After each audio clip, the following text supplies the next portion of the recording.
Hello, నమస్తే అండి. ఈరోజు హోమియోపతిక్ డాక్టర్స్ ఏం చదువుతారు? ఏ పుస్తకాలను ఎక్కువగా చదువుతారు?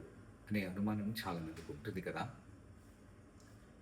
ముఖ్యంగా హోమియోపతి డాక్టర్స్ గత 256 సంవత్సరాలుగా ఈ పుస్తకాన్నే చదువుతారు.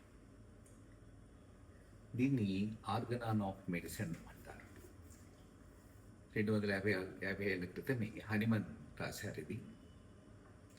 హోమియోపతిక్ డాక్టర్స్ ఫాలో అవ్వాల్సిన ప్రిన్సిపల్స్ ఏంటి? హెల్త్ గురించి ఎలా అర్థం చేసుకోవాలి? డిసీజ్ గురించి ఎలా అర్థం చేసుకోవాలి? ప్రివెంటివ్గా ఎలా వాడాలి హోమియోపతిక్ మెడిసిన్ని? హోమియోపతి మెడిసిన్ని ఎంత సేఫ్గా వాడాలి? ఎన్ని రోజులు వాడాలి? ఏదైనా కాంప్లికేషన్ వస్తే ఏం చేయాలి? అన్నీ కూడా దీంట్లో క్లియర్గా ఉన్నాయి. ఎలా తయారు చేయాలి? ఇట్లా ఇది హోమియోపతిక్ మెడిసిన్. హోమియోపతిక్ డాక్టర్స్ అందరికీ కూడా ఇది ఒక భగవద్గీత లాంటిది.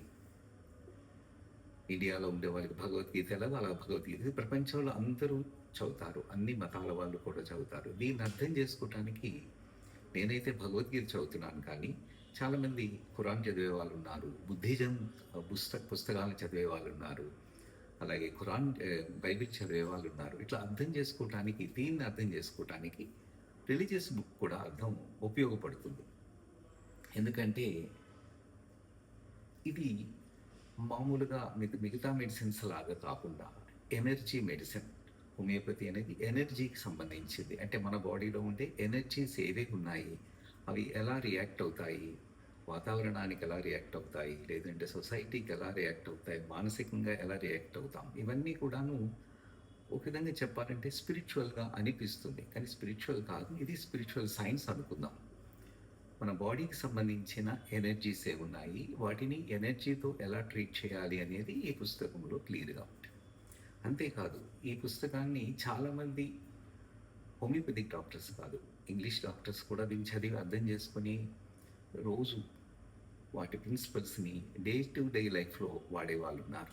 అలాగే బిజినెస్లో ఇది చదివి వాడిన వాళ్ళు ఉన్నారు, లాయర్స్ ఉన్నారు, ఇంజనీర్స్ ఉన్నారు. ఎంతోమంది దీన్ని ఏముంది అని చదివి వాళ్ళకి వాళ్ళ నిత్య జీవితంలో ఎలా ఉపయోగపడుతుంది అని అర్థం చేసుకున్న వాళ్ళు కూడా చాలామంది ఉన్నారు.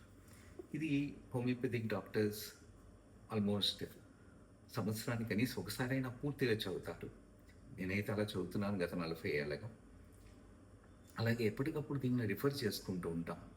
ఏదైనా డౌట్ వస్తే ఒక భగవద్గీతలో 1-2 శ్లోకాలను మనం ఎలా చదువుతామో, ట్రీట్ చేసేటప్పుడు ఏదైనా డౌట్ ఉండేటప్పుడు దీన్ని రిఫర్ చేస్తాం. ఇది అంత గొప్ప పుస్తకం. ఇది హనిమన్ గారు, అంటే ఒక 50 ఇయర్స్ బ్యాక్ ఆయన పేషెంట్స్కి ట్రీట్ చేసేటప్పుడు వాళ్ళకి ఇది చదవమని సజెస్ట్ చేశారు. ఎందుకు అనంటే, అసలు వాళ్ళ బాడీ అంటే ఏంటి, వాళ్ళు ఎందుకు హోమియోపతిక్ మందులు వాడుకుంటున్నారు, ఎలా తగ్గుతుంది, అసలు ఎందుకు తగ్గదు, ఏం చేస్తే బాగా తగ్గుతుంది, అసలు తగ్గుతుందా తగ్గదా, ఇట్లా వాళ్ళని కూడా అర్థం చేసుకునేలాగా ఉపయోగపడటానికి ఈ పుస్తకం ఉపయోగపడింది వాళ్ళకి. ఇప్పుడు కూడా చాలామంది చదువుతారు. మీరు కూడా చదవచ్చు. ఇది హోమియోపతి మీరు ప్రాక్టీస్ చేయండి అని చెప్పడానికి కాదు. ఎందుకనంటే హోమియోపతి ప్రాక్టీస్ చేయాలి అంటే కాలేజీలో బిహెచ్ఎంఎస్ చేయాలి, ఆ తర్వాత ఎండీ చేయాలి.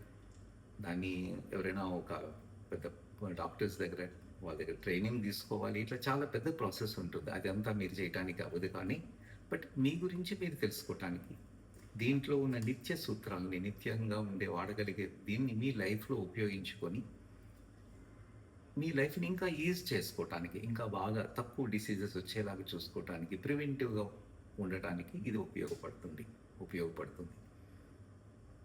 ఇది ప్రపంచంలో చాలా ఎక్కువ అమ్మబడిన పుస్తకం కూడా. ఇది ఇంగ్లీష్లో ఉంది, బట్ ఇది చాలా భాషల్లో కూడా అవైలబిలిటీగా ఉంటుంది. ఇది మాకు కాలేజీలో ఇది ప్రిస్క్రైబ్ చేస్తారు కాబట్టి దీన్ని మేము ఇట్లా ఇంగ్లీష్లో మేము చదువుకుంటాం.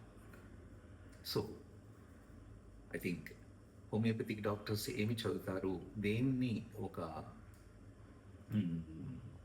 ఒక ప్రామాణికంగా తీసుకుంటారు, ప్రామాణికంగా చదివే పుస్తకం ఏంటి అనేది ఆర్గనాన్ ఆఫ్ మెడిసిన్.